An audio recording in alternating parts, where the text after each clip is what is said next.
তুমি কোথাও যাবে না।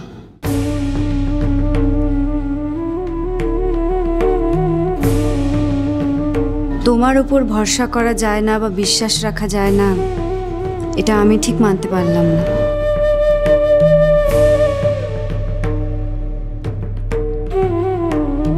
হ্যাঁ, একটা ভুল বোঝাবুঝি বা গন্ডগোল হয়ে গেল ঠিকই, কিন্তু তাতে আমার মনে হয় না তোমাকে অবিশ্বাস করার মতন কিছু হয়েছে। কিন্তু এরা তুমি আকাশ, আমার তো মনে হচ্ছে ওকে শুধু আরুষিকে পড়ানোর দায়িত্ব নয়, বিভিন্ন সমস্যা থেকে কিভাবে বেঁচে উঠতে হয় এইটা আরুষিকে শেখানোর দায়িত্বও বোধহয় অভিষেক নিতে পারবে।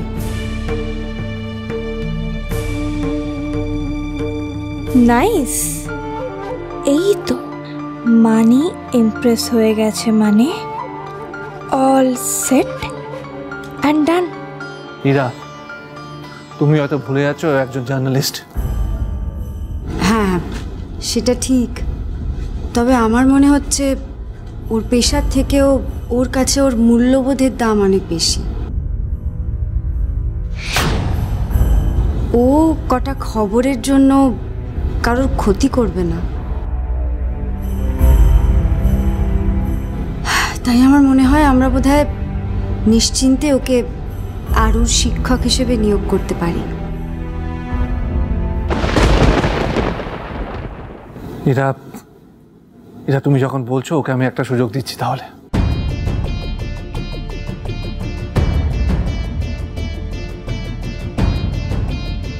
Thank you ma'am, thank you sir.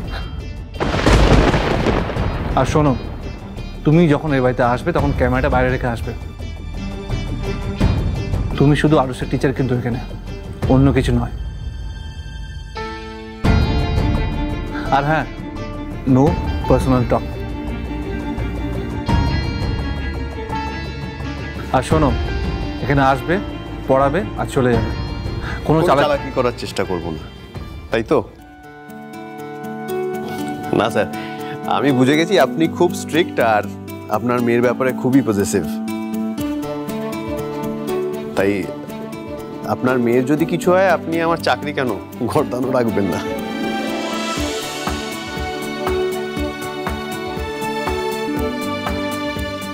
তাহলে আজ থেকেই পড়ানো স্টার্ট করবে তো? কাল থেকে।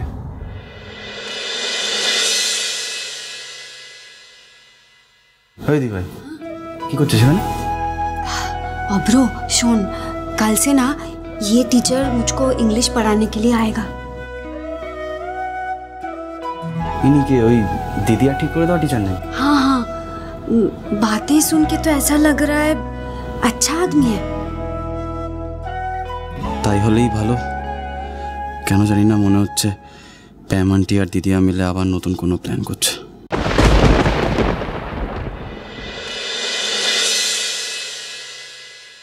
আমি তো বুঝতেই পারছি না তিস্তা আমার থেকে কি চায়, কি চাইটা কি আমার থেকে।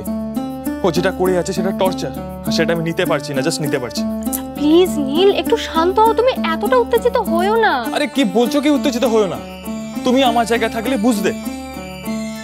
ও দিনে দিনে আমার লাইফটাকে নরক করে দিচ্ছে। কেন কেন করছে ও এরকম? হয়তো ও আজও তোমাকে ভালোবাসে। ইম্পসিবল। ভালোবাসা, এই ওর ভালোবাসার নমুনা। শালিনী, তুমি ওকে জাস্ট চেনো না। ও সিম্পলি আমার থেকে রিভেঞ্জ নিচ্ছ, কোনো ভালোবাসা না। তুমি, আমার মনে হচ্ছে তুমি কোথাও ভুল বুঝছো। কোনো ভুল বুঝছি না, আমি একদম ঠিক বুঝছি। বরং এতদিন ওকে আমি ঠিকই বুঝেছি, এতদিনে ওর আসল রূপটা বেরিয়ে এসেছে। তুমিও তো সেই তোমার কথাই ধরে বসে আছো, সিচুয়েশনটা বোঝার চেষ্টাই করছো। আমি আর কিচ্ছু বুঝতে চাই না। মাঝে মাঝে আমার কি মনে হয় জানো তো, মাঝে মাঝে মনে হয় সেই দিন রাতে তোমাকে ছেড়ে তিস্তাকে বিয়ে করাটা আমার জীবনের সবচেয়ে বড় ভুল। তুমি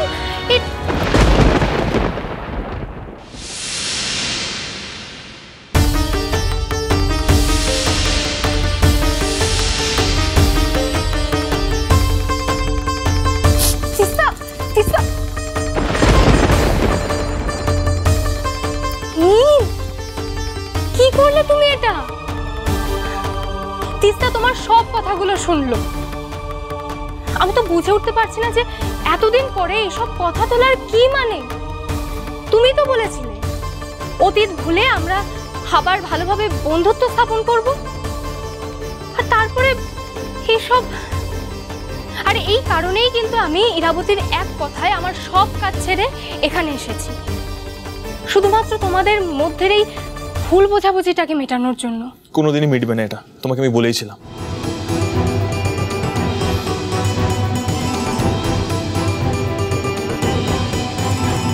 কিন্তু আমি যে ইরাবতীকে কথা দিয়েছি নীল, আর সেই কথা আমি রাখবই।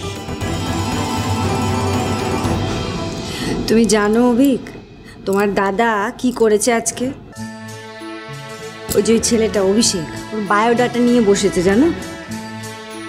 ওকে একটা কোয়েশ্চেন পেপার দিয়েছে, তার নাকি আনসারগুলো ও সব দিতে পারলে তবেই ওনার মেয়েকে ও পড়াতে পারবে, না হলে পারবে না।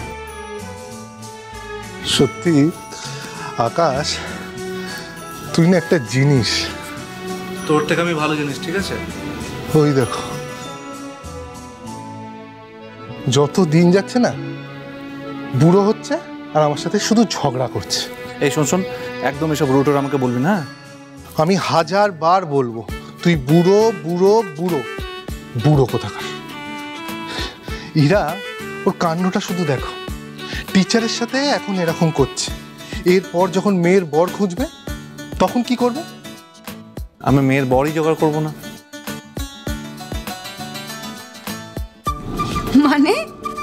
মানে আবার কি?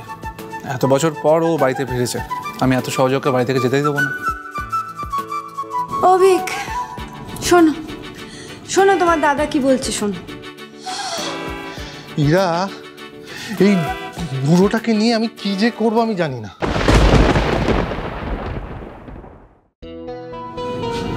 ও মা, ছুটি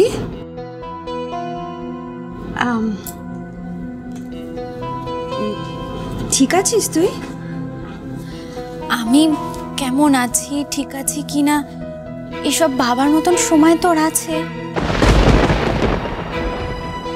তুই তো এখন তোর পরিবার, স্বামী, তুই তোর ছেলে মেয়ে নিয়ে তো খুব ব্যস্ত। তুই কখনো তোর দরকারে আমাকে ডেকেছিস অথচ পাসনি, এরকম হয়েছে? বাবাদি, তুই এমন ভাবে বললি যেন আমি তোর জন্য কিচ্ছু করিনি। তুই হয়তো ভুলে গেছিস দি, আমি তোর জন্যই আকাশদার সাথে বিদেশে 5 বছর কাটিয়েছি, তোর সংসার সামলেছি। আমি যদি তখন নীলের থেকে অত দূরে না চলে যেতাম তাহলে তো আজ আমার জীবনটা অন্যরকমই হতো। নীলের শালিনীর ট্র্যাপে পা দিত না। বুঝলাম যে এখন ছুটি একটু রেগে আছে। ঠিক আছে, তোর রাগ কমুক, তুই মাথা ঠান্ডা কর, তারপর আমরা বসে কথা বলবো। দি, আমি যা বলছি খুব ভেবে চিন্তে বলছি, মাথা ঠান্ডা করেই বলছি। হ্যাঁ, আমি না একটা কথা খুব ভালো মতন বুঝে গেছি, জানিস তো দি, তুই এখন তোর স্বামী, সংসার, ছেলে মেয়ে এদের কথা ছাড়া কারোর কথা ভাবিস না। আর লাগবেও না দি, তোকে কারোর কথা ভাবতেও হবে না। কিন্তু একটা কথা জেনে রাখ, আমার জীবনটা নষ্ট হওয়ার পিছনে দায়ী তুই।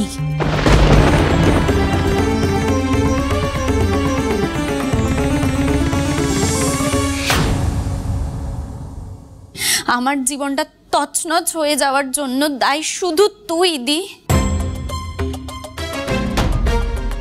তবে হ্যাঁ, তবে তোর ছোটি এত সহজে হেরে যাবে না। আমি তো নীলকে ডিভোর্স দেবই না, উল্টে আমার সাথে যা যা হয়েছে তার উত্তর দেওয়ার জন্য তুই, নীল আর শালিনী তৈরি থাকিস।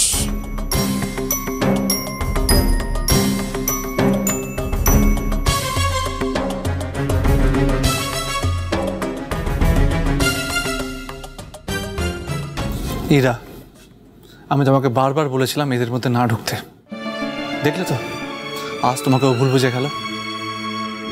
বুঝুক, আমাকেও ভুল বুঝুক, কোনো ক্ষতি নেই, কিন্তু আমার মনে হয় এই ভুল বোঝাবুঝির জন্যই না ওরা নীলের সম্পর্কটা আবার ঠিক হয়ে যাবে।